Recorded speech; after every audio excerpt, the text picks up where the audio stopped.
Bueno, entonces iniciamos esta segunda parte. Excelentísimo señor Presidente de la República, Juan Manuel Santos, muy distinguida Primera Dama, María Clemencia de Santos, excelentísimo señor Presidente Belisario Betancur, señora Leonore Jaffe García, directora de la Oficina de Educación y Cultura de la OEA, señora María Fernanda Campo Saavedra, ministro de Educación, señora María Garcés Córdoba, ministro de Cultura. Muy respetada audiencia. Para mí es un honor tomar la palabra en esta institución que constituye la memoria cultural de nuestro país.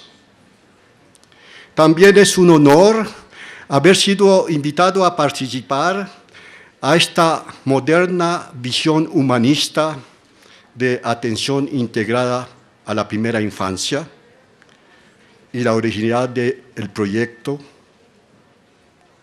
de cero a siempre. Todos los que trabajamos en primera infancia compartimos un postulado, que es durante este periodo de la vida que se echan las raíces de lo que será el devenir de los niños y las niñas. La gran dificultad comienza cuando tratamos de explicitar en qué consisten estas raíces, cómo se construyen y cómo se alimentan. Entonces, partiré de la idea de tratar de describir ciertas competencias naturales del bebé y que una pregunta fundamental cuando se está frente a un niño es saber cuáles son sus competencias naturales y buscar cómo alimentarlas para asegurarles un despliegue natural de las potencialidades de cada niño y cada niña. El lenguaje es una buena entrada, porque desde los años 80 hemos venido avanzando científicamente para descubrir cómo el bebé recibe los sonidos del lenguaje. Y finalmente, lentamente se ha descubierto que el bebé viene equipado con una percepción auditiva que le permite descifrar los sonidos del lenguaje. La revista Science publicó en 1985 un artículo intitulado Infants' Perception of Language. Y desde entonces se ha venido avanzando. Fue un equipo de EIMAS en la Universidad de Brown y el Instituto de Tecnología Massachusetts lo continuó. Equipos de la Real Academia de Suecia lo continuaron. Y nosotros en Francia también hicimos algo en el Centro de Investigaciones Científicas. Y el resultado de estas investigaciones es que el bebé viene al mundo con una sensibilidad específica a la voz humana, es sensible a las entonaciones de la voz, puede distinguir la voz de la madre, del padre y de las personas que le rodean. Y acá viene ya la posibilidad de leerle al bebé en voz alta, porque se está alimentando una competencia natural, sensibilidad a las modulaciones de la voz. Poder distinguir una voz de otra voz ya es un acto de pensamiento. Poder distinguir una entonación, una frase exclamativa de una frase interrogativa es un acto de pensamiento. El bebé es un músico al estado puro que recibe esto completamente, melodosamente. Entonces, hay que darle al niño la música de la lengua de los primeros días de la vida. Sabemos que la construcción de la voz humana comienza bien antes del nacimiento, muy antes del nacimiento. Hacia el 7º mes, el fetus ya empieza a ejercer sus capacidades auditivas. Y por eso cuando nace la voz ya es una vieja historia para él y la utiliza para poner en movimiento precisamente el pensamiento. Hay que darle música de la lengua a los niños, se les puede leer libros literarios, poemas a los niños, porque nosotros recibimos el lenguaje, estamos encadenados por el contenido de las palabras, tan dice que el bebé viene al mundo encadenado por la música de la voz. Pero el niño tiene esa capacidad que a medida que se le está leyendo, está extrayendo silenciosamente rasgos acústicos que él va a utilizar para construir su propia voz.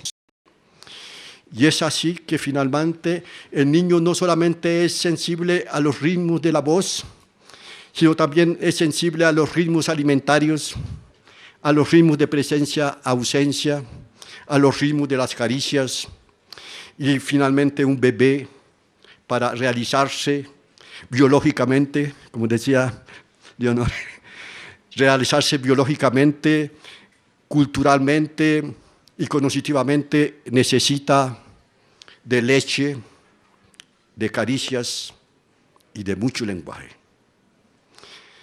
Y el niño, siendo sensible a todo lo que es rítmico, va a encarnar, incorporar y interiorizar la música cultural de la lengua, pero los ritmos alimentarios, y puede crear una operación muy compleja. Es que a medida de estas iteraciones, a partir de un momento, puede imaginar lo que va a ocurrir antes de que ocurra. Va a saber que va a ser alimentado antes de alimentarlo. Esta operación permite de construir la representación simbólica del otro, porque es precisamente una manera de llamar al otro para que le satisfaga a sus necesidades biológicas. Pero es el tiempo del imaginario. Saber que algo va a ocurrir antes de que ocurra es la operación psíquica que da fuente a toda creación. Poder hacer existir algo antes de que... y la más imaginaria. Y trataré de seguir cómo el lenguaje va a completar esto.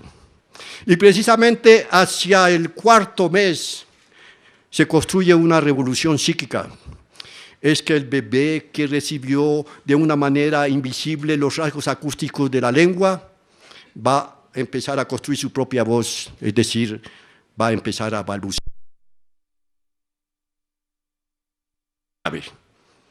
En el desarrollo psíquico del ser humano. Porque en el balbuceo ya está impregnada la música de la lengua. Porque en el balbuceo ya sabemos a qué comunidad lingüística pertenece ese bebé. Sabemos que es español, chino, ruso. Ya la lengua empieza a marcarnos simbólicamente para siempre. Creamos una música a través de la voz, pero para crear esa música necesitamos haber oído hablar a alguien. La voz, esto que creemos ser la cosa más individual, finalmente es algo que se dota de generación a generación.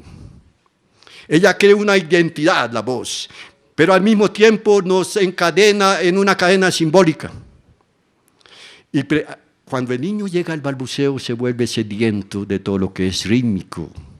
Y es por eso que toda lengua tiene que tener arrullos, cantos, nanas.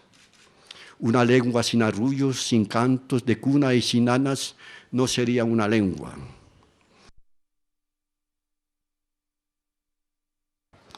Pero la humanidad creó esos arrullos, esos cantos y esas nanas porque ella comprendió que es un alimento simbólico absolutamente necesario para la constitución de la psiquis humana. El niño debemos darle la posibilidad de crear una representación simbólica del otro que sea positiva. Porque si es negativa, el niño no convoca al otro, lo huye. Es muy importante que el niño, aún en ausencia de la madre o de las personas que se ocupan de él, pueda convocar ese otro en su ausencia. Y es acá donde comienza la autonomía psíquica. Nos volvemos mendigos del otro, pero tenemos que crear relaciones con el otro. La autonomía psíquica no quiere decir no necesitar el otro, pero crear relaciones con el otro. Y aquí tenemos que acompañar al niño en este viaje. El niño va a construir su voz a partir de la música que recibe, de la voz de las personas que le rodean y de la voz de los textos literarios y poéticos que escucha. Porque los niños encarnan, incorporan e interiorizan lo que es musical. Y el niño puede entrar en actividades compartidas. Es difícil hacer actividades compartidas con un bebé de 4 meses, pero los bebés ya son sensibles a los colores, a las imágenes, y está la función icónica, es decir, que el ser humano comienza a diferenciar la imagen del objeto designado. El bebé ya empieza a entrar en ese proceso simbólico que el dibujo de una manzana no es una manzana, pero que hay una cierta relación. Y los libros son preciosos para alimentar estas competencias naturales, para entrar en ese proceso misterioso de actividades compartidas. Y aparece la visión conjunta, como dicen los psicólogos. Es decir, somos diferentes, pero miramos la misma cosa, esta visión conjunta. Y hay que alimentar la visión conjunta a través de las imágenes y la hermosura de los textos. Porque la señora ministra de la Educación insistió mucho con la palabra calidad, calidad, calidad. A los niños no solamente les gustan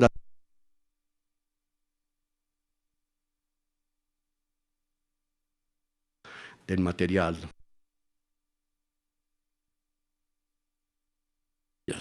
Leerle textos, mostrarle imágenes, mostrarle las imágenes y después el niño se identifica y es él que empieza a mostrar. Pero esas actividades compartidas, la visión conjunta, va haciéndose cada vez más abstracta para crear ese misterio de la atención conjunta. Es decir, son operaciones mentales invisibles, pero que en un momento dado creamos una dirección abstracta de pensamiento. Y precisamente lo que define un grupo es la visión conjunta. Una cultura es una visión conjunta. Diferentes, pero que se encuentran en la abstracción del pensamiento, teniendo un punto de referencia que es común. Hay que alimentar eso en los niños. Porque a veces hay fracasos escolares porque el profesor habla a los niños, pero los niños no escuchan. No han podido tener el placer de la escucha de los textos orales. La función de la lectura durante la primera infancia es satisfacer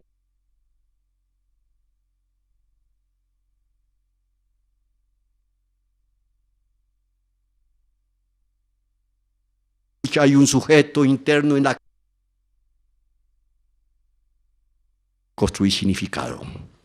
Entonces la lectura en la primera infancia es hacer escuchar placenteramente bellos textos poéticos, literarios, bella música, bellas voces, porque a veces nuestras voces gritan para transmitir cosas. Y a través de este placer de escuchar, más tarde va a llegar el placer de leer y escribir. Estos son preámbulos para la escritura y lectura formal. Hay una serie de preámbulos que son absolutamente necesarios. Leyéndole un libro a un niño, el niño descubre que hay un espacio cultural del libro, que hay arriba, abajo, izquierda y derecha, porque él mira la mirada de la persona que está leyendo.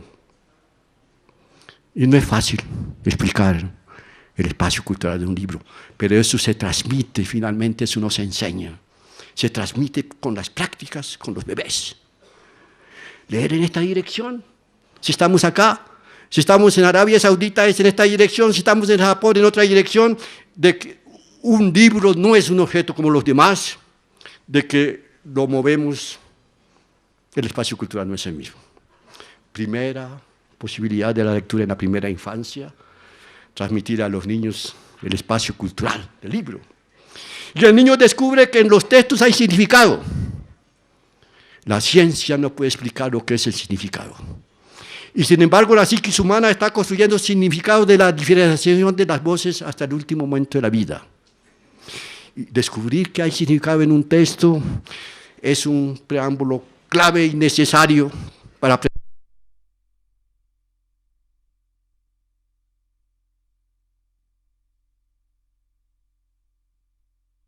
Esta es la lectura en la primera infancia, transmitir cosas con las prácticas, pero es necesario que haya calidad, es decir, que haya una disponibilidad del adulto para acompañar el bebé en este viaje. Fundalectura organizó un congreso hace 2 años sobre lectura y primera infancia, sobre el tema El niño es un cuento, y me invitaron a participar y precisamente yo pensé en eso, competencias naturales del niño y disponibilidad de los adultos. Se terminó con 2 puntos, una alianza necesaria. Y esa alianza necesaria es nuestra asociación ACCES en París, que se creó en 1980 y que nació frente a un fracaso de la lectura formal, de la lectura y escritura formal. El Ministerio de Educación convocó a un encuentro internacional para tratar de comprender el fracaso de la lectura y escritura de ciertos niños. Porque ningún Ministerio de Educación ha podido resolver actualmente que todos los niños que vayan a la escuela salgan de la escuela alfabetizados. Hay en todos los sistemas de educación un número de niños que abandonan la escuela sin saber leer, escribir. Y precisamente se descubrió que los niños que abandonaban la escuela sin saber leer, escribir, era porque no había prácticas de lectura en las familias.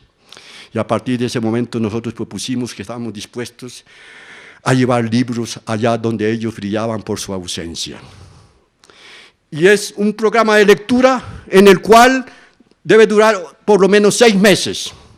La señora ministra de la Cultura insistía que los proyectos tengan que tener una continuidad. Sí, no se puede hacer una fiestecita de lectura y desaparecer. Hay que crear un espacio de lectura. Que los niños sepan que cada miércoles a tal hora hay una lectora o lectoras que van a leer individualmente en pequeño grupo. Pequeño grupo es leerle a 4 o 5 niños. Y que los niños descubren rápidamente que los libros que se ponen frente a un muro, ni siquiera se les dice, venga, vamos a leer libros, los ponemos allá. Y los niños comprenden que pueden coger un libro esos. Y que una vez que los han cogido, que hay un turno para cada uno. El primer mes funciona más o menos, pero he observado que en esos proyectos de lectura, a partir de 3 meses, ve uno haciendo fila a esos niños con un libro bajo el brazo. Estos niños ya se están preparando a leer y a escribir. Y finalmente hacen esa fila y nosotros leemos en un grupo de 4 o 5, porque si uno se va, está ahí el otro escuchando. Y además todos están escuchando la lectura de los otros y están presentes, que es una manera ya de leer en grupo, en la escuela. Es decir, que el niño escucha aun cuando no se le está dirigiendo a él solo. Porque el niño en la escuela tiene que comprender que aun si no se le habla directamente, tiene que escuchar. Pero eso no se ve. Eso no se ve. Y el niño que no ha aprendido a escuchar, aun cuando no se le dice la palabra, pues tiene dificultades escolares por causas invisibles. La lectura en la primera infancia permite finalmente de preparar a los niños a esta actividad difícil, que es escuchar cuando se es placentero, pero también escuchar cuando no se es demasiado placentero. Que hay que introducir el Plain de Winnicott, que esa lectura durante la primera infancia es un jueguito. Tú escuchas, yo te leo. Es un jueguito.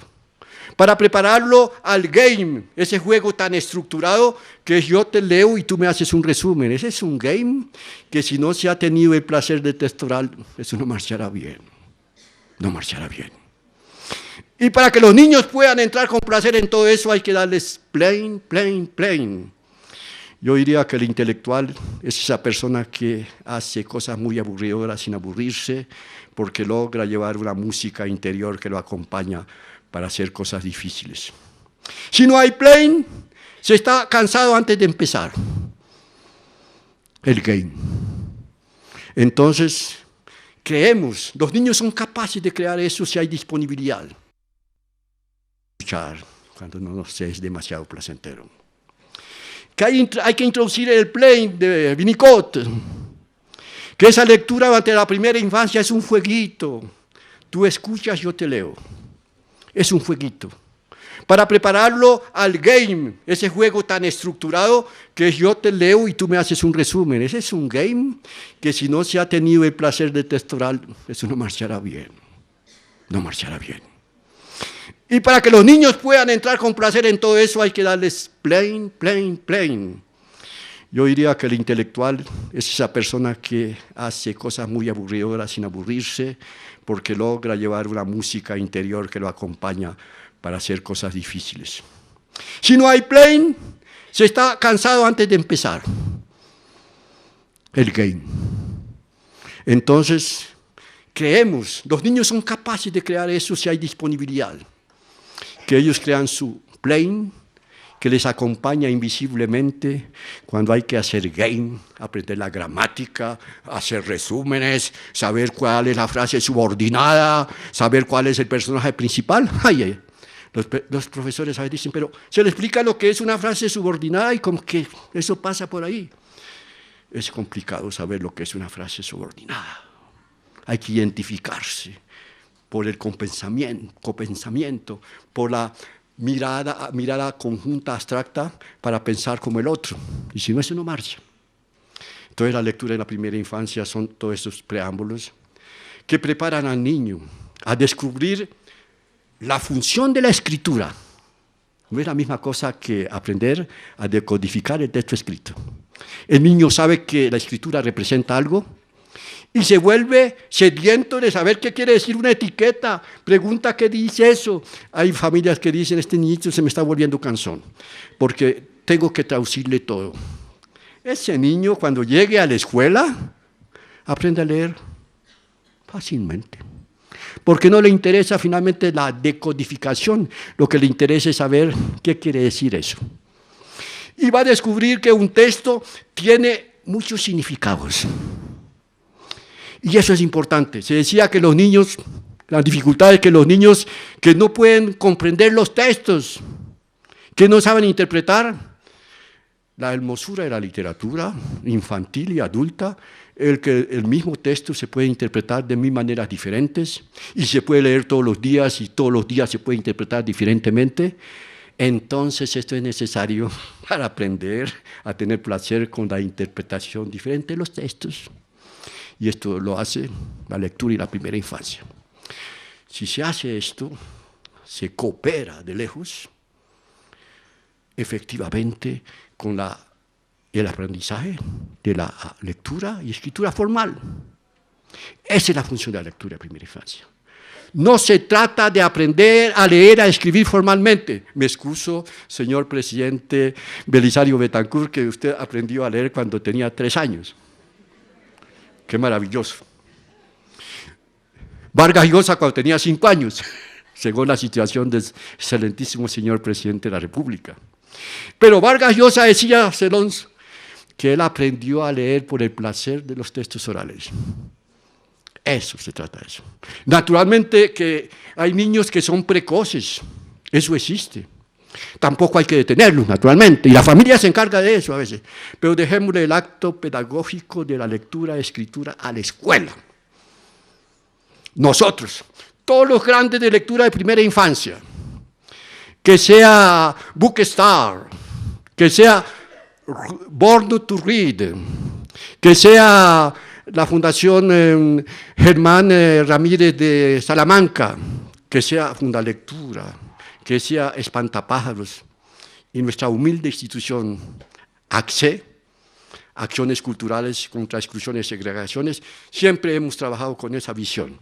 Nosotros no enseñamos a leer, a escribir formalmente, pero participamos de una manera modesta para que los niños no sufran cuando van a aprender a leer, a escribir formalmente. Pero vamos más allá. Lo que nos interesa es la construcción psíquica del niño, el imaginario del niño.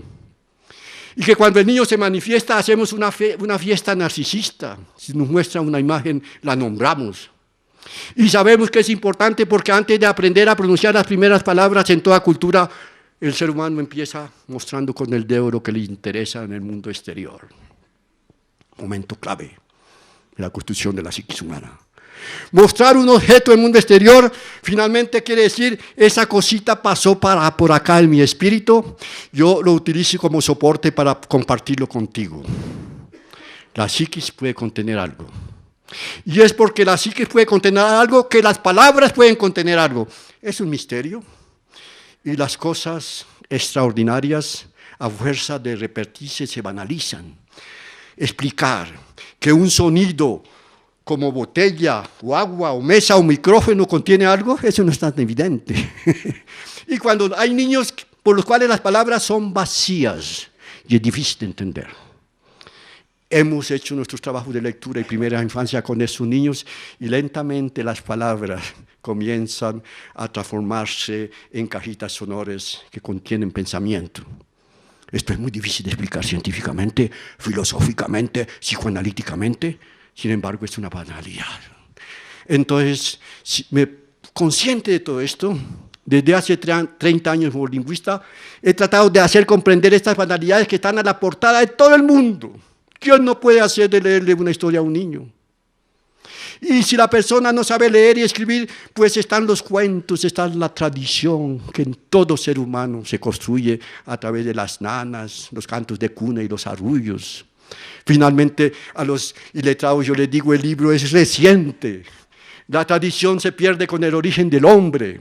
¿Y la tradición qué quiere decir? Recibí algo y te lo entrego. Esa es la lengua. La lengua hace parte de la constitución de la humanidad a través de recibí algo y te lo entrego. Y es una obligación de todo padre y toda madre que además de engendrar biológicamente, hay que permitirle al niño nacer psíquicamente, y el lenguaje es la matriz simbólica de la constitución del sujeto humano. Y a veces me permito decir que el ser humano sale del vientre de la madre para caer o entrar en el vientre de la lengua, y de ese vientre no sale nunca. Nuestro nombre, nuestro apellido, pasamos todo el tiempo tratando de llenarlo y no se llena nunca. Y esa cajita queda un poco vacía, excepto los grandes hombres que tienen esa felicidad de llenar más o menos la cajita sonora del nombre, del prenombre, del nombre y el apellido. Y ese es el destino del ser humano a través del lenguaje. La lengua es una inmortalidad simbólica que se transmite de generación en generación. Es esa cadena de inmortalidad que llegamos antes de venir al mundo y la lengua está. Entramos en la lengua, dejamos cositas pequeñas, nos vamos y la lengua continúa. La lengua nos contiene, la lengua nos trasciende. Y hay que darle placer a los niños para crear una relación con el lenguaje. Y esa es la lectura en la primera infancia. La lengua en la vida cotidiana tiene una música que es muy diferente de la lengua de la poesía y de la literatura. Cada autor crea su propio estilo y detrás de cada estilo hay una música diferente. Y los niños son capaces de distinguir esa música diferente. Pero la música de la vida cotidiana es muy necesaria. Pero cuando observamos de cerca la música de la vida cotidiana, está llena de órdenes. Haz esto, no toques a eso, bien, haz tu tarea. No llegues tan tarde. Necesario. Para educar, para humanizar. Pero entonces la lengua de la literatura y de los textos, y los niños la descubren rápidamente, es una lengua que no es para obedecer, pero es una lengua para escuchar con placer, viajar imaginariamente con placer. Y la constitución del sujeto humano necesita de estos dos tipos de lenguaje. Necesita aprender a obedecer, pero también necesita poder viajar libremente de vez en cuando. Esa es la literatura, esa es la lectura en voz alta para los niños, que además de aprender a obedecer, que aprender a decir no, puedan también tener un momento de escucha libre. Y cuando se manifiestan en su escucha, recibir eso, para enviarles un eco, para mostrarles que lo que ellos construyen con significado tiene significado para mí. Ese es el acto deístico que el niño muestra y no mira el objeto que muestra, sino mira a la persona para ver si ella mira. Así es. Para decir, mira, quiero compartir algo que ya es muy abstracto y convoca al otro. Por lo menos hay que mirar lo que el niño muestra. Pero si somos más generosos, podemos nombrar. Y así se construye el léxico. Nombramos lo que el niño muestra. Y las palabras se construyen en una actividad compartida. No es que el niño vea el mundo y empiece a nombrarlo. No es tan simple como eso. Es una actividad compartida. Yo muestro y tú nombras. Y después el niño empieza a crear una autonomía en el léxico. Y el léxico de los diccionarios no es exactamente la misma cosa que el léxico mental. El léxico mental es un conjunto de representaciones que el niño ya empieza a construir antes de la lectura, y un pequeño esquema, la primera imagen. El niño empieza a construir representaciones mentales durante los primeros meses de su vida y es necesario haber construido representaciones mentales para poder hablar. Por eso el niño escucha y construye significado oyendo al nacimiento, pero para hablar es más tardecito. Necesita haber construido representaciones mentales. Quisiera presentarles una imagen, no sé si sale. La primera imagen, por favor. ¿Ya está? ¿La veo?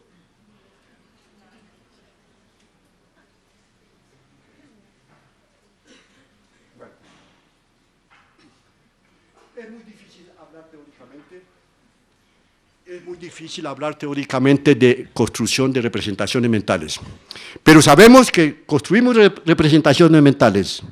Sabemos que las representaciones mentales se modifican. Sabemos que las representaciones mentales se pueden abandonar para reemplazarlas por otras. Bueno, es el primero, el número 1, por favor. Este esquema simboliza de una manera muy sintética.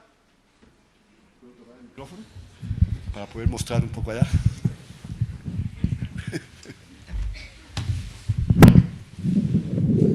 Este es un esquema muy sintético de lo que sería la construcción de representación en el niño. El niño, según las teorías modernas, es una fuente de actividad. Piaget decía, el niño llega al mundo con esquemas de acciones. El niño aplica una acción a un objeto X, el niño es S, y toda acción produce un efecto. Y cada efecto envía una información al sujeto. Y lo que queda en el espíritu es el resultado de un acto de lectura entre la acción A produce un efecto, el efecto 1, y el efecto 1 envía la información 1. Lo que queda en el espíritu es una información de propiedades de los objetos. Por eso hay que darle juguete a los niños, que golpeen, que produzcan ruido, música, que los lleven a la boca, porque todo esto es un proceso de construir representaciones de propiedades de los objetos. Y el niño va a recibir información sobre la acción, es decir, que sabe que hay que empujar más fuerte o morder menos fuerte, recibe información sobre la acción ella misma, pero recibe información sobre él mismo, es decir, si es capaz de hacer algo o no, si es capaz de coger un taburete y ponerlo cuando quiere, coger un dulcecito, que no puede hacerlo sin ese taburete. Entonces, el bebé está recibiendo información sobre las acciones, los efectos, y puede pasar de una acción a otra acción, de la acción 1 a la acción 2, puede pasar de chupar a morder o saborear. Este esquema es muy sintético, porque se puede pasar de un efecto a otro, se puede pasar de una acción a otro, etcétera, etcétera. Es el mismo esquema que utiliza un científico cuando está en un laboratorio, pone dos sustancias en contacto y observa el efecto que se produce. Y a partir del efecto que se produce tiene una información que le permite construir la teoría. Ese es el destino psíquico de esa actividad motriz tan fuerte y tan rica de los niños.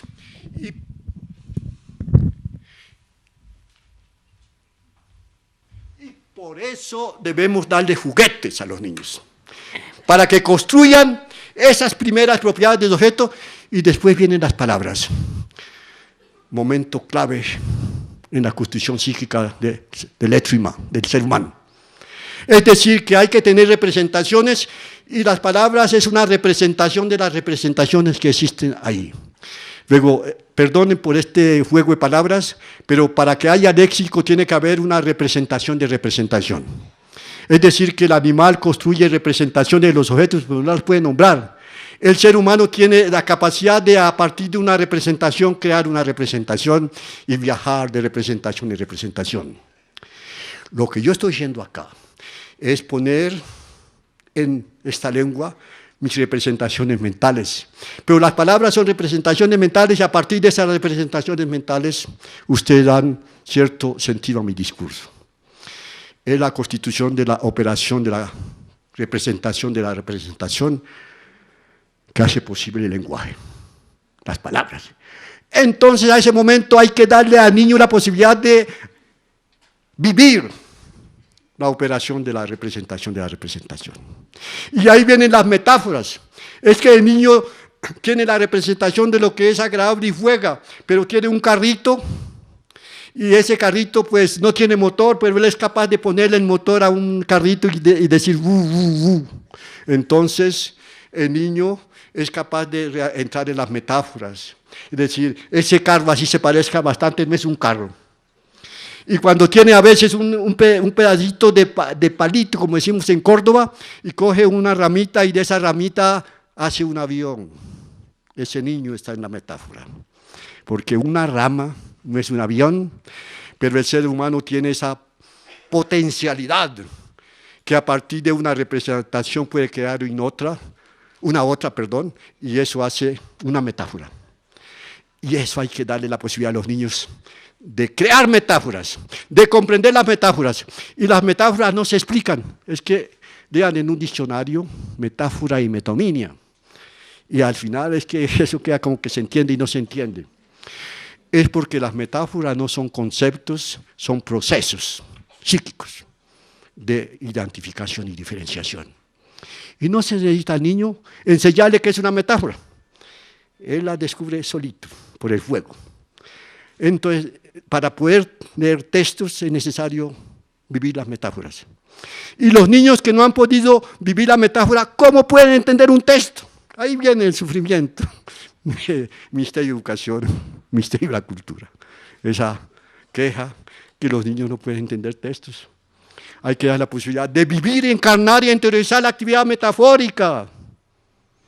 Si no, eso no marchará. Pero esto se puede hacer de una manera discreta, placenteramente, sin hacer teoría. El niño es un lingüista al estado puro. Yo como lingüista llevo 30 años, 40 años en la lingüística y todavía no soy capaz de explicar lo que es una lengua exhaustivamente. Y todo niño en toda cultura tiene que descubrir lo que es la lengua y cómo funciona durante la primera infancia, los 5 primeros años. En ninguna cultura se ha dicho, el chino es tan difícil que hay que darle a los chinos 15 años para aprender el chino. No. En Amazonia, en París y en Bogotá, en Nueva York y en todas partes, los niños a los 5 años se han apropiado de la lengua, se ha habido un acompañamiento interesante. Pero efectivamente aprender a leer y a escribir va más allá de la alfabetización. Es decir, que no se trata simplemente de aprender a leer y descifrar las cartillas que presentamos a los niños, es que sean ya capaces de tener placer en leer y que cada uno se construya la lectura como una fuente de placer muy individual. Se lee para recibir información, para aprender, para viajar imaginariamente, para pensar lo que no se puede pensar socialmente,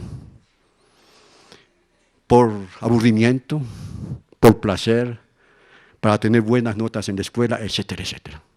Hay que darle un despliegue a la lectura, que no se trata solamente de poder codificar sílabas para pronunciar palabras, que finalmente los niños que han recibido mucha lectura oral, de textos literarios, de cuentos y de historias, esos niños inmediatamente van más allá de pronunciar la sílaba y la palabra.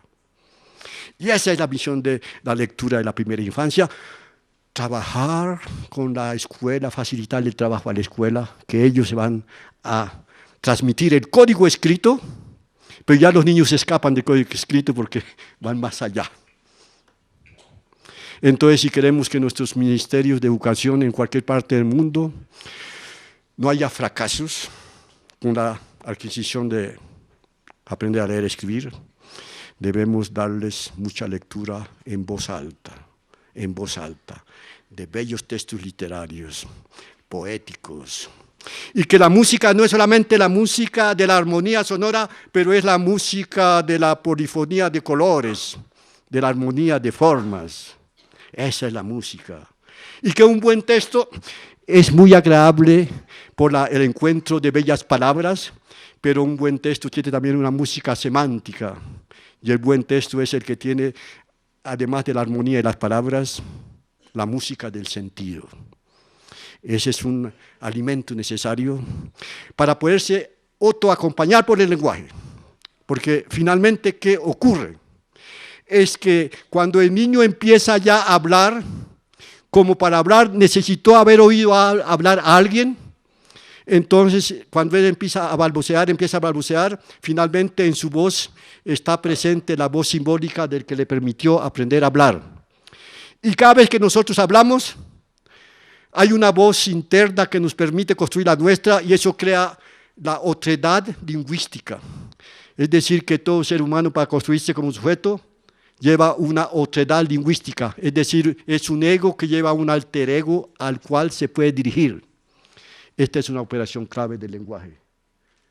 Si no podemos hablarnos a nosotros mismos, nos volveríamos locos. Y cada vez que la vida es difícil, cada vez que la realidad no se ajusta a nuestros deseos, venimos a nuestro lenguaje interior para corregirnos o decir que fueron injustos. Ese lenguaje interior se construye también con literatura y poesía. Pero también cuando yo pienso sobre mi existencia, leer es mi cuento o el niño es un cuento, finalmente mi memoria es una especie de relato que yo me cuento silenciosamente a mí mismo. Y a veces es lo que yo he calificado de libro psíquico. Cada uno de nosotros está construyendo un libro psíquico en el cual llevamos todas nuestras experiencias de la vida, pero en todo libro psíquico hay cosas difíciles y dolorosas que no quisiéramos leer, sin embargo están ahí, y pasamos por la represión psíquica para no verlas. Pero más estamos reprimidos psíquicamente, menos podemos consagrar a las actividades científicas, etc. Hay que evitarle al niño mucha depresión psíquica. Y la literatura es una manera de poder darle un pulmón a la psiquis humana, de permitirle de respirar, porque hay personajes, finalmente un personaje no tiene deseos, es el lector que introduce los deseos al personaje. Y entonces se puede viajar simbólicamente a través de la literatura y la poesía, a veces pensar lo que no se puede decir, porque en toda cultura no podemos decir todo lo que pensamos. Imagínense si ustedes dirían todo lo que piensan, sería bastante interesante. Necesitamos aprender a hablar y al mismo tiempo a callar culturalmente. Y callar hace parte de aprender a hablar. Y ese es un juego sofisticado del espíritu. Y los niños aprenden eso en las lecturas. Y a veces los niños se dan cuenta que dicen una mentira y dicen la mentira porque el otro no sabe. Es decir, y cuando están en un circo y hay un payaso que pone una trampa a otro y cuando va a llegar a la trampa los niños gritan para que no llegue. Es decir, que los niños tienen una representación de la ausencia y representación del otro. Y ese es un poder. Y mentimos porque sabemos que el otro no tiene esa representación. Es decir, que nos mentimos a nosotros mismos. Y entonces, esos son problemas muy complejos de lenguaje, como fenómeno social, cultural. Y a veces el lenguaje nos pone en situaciones muy difíciles porque se nos escapa cosas que deberíamos callar. ¿Y quién no ha caído en esa trampa? Entonces, esos procesos, hay que aprender a jugar con todo eso. Y un momento clave en la construcción psíquicas humanas también es cuando el niño, hacia los 3 años, empieza a construir significados enunciados a 2 palabras o a 3 palabras. Es decir, que antes decía papá, mamá, y a un momento empieza a decir, mamá se fue, mamá no está. Se le cae algo por el suelo y lo busca y dice, no está. Se toma su juguito, su yogur y dice, no hay, Mila, no hay. Es simple eso, pero es muy complejo psíquicamente. El acto de mostrar ponía en escena la representación psíquica de la presencia en la mente. Ahora el lenguaje crea un imaginario bastante raro que empezó en el imaginario que les hablé al principio, es decir, que ahora se puede nombrar lo que está ausente. Y nombrar lo que está ausente se necesitan varias palabras. Para decir que mi papá se fue, necesito mi papá y él se fue. Mi papá no está en casa. Es decir, es por eso que, por ejemplo, en inglés se puede decir no to self, not to self, es imposible. En inglés no se puede decir, en francés no se puede decir pas tout seul.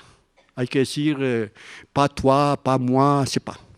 Es decir, que la negación es una forma de sintaxis particular que permite a la psiquis humana de poner en escena la representación de la ausencia. Y es un poder del lenguaje. Nombrar lo que está ausente es una propiedad del lenguaje. Y aquí aparece el imaginario lingüístico.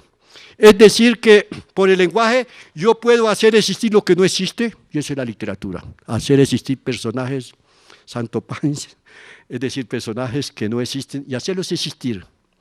El lenguaje tiene ese poder impresionante de hacer existir lo que no existía. Y también puede hacer desaparecer lo que existía, eso es el román policía, como decimos, las novelas policíacas.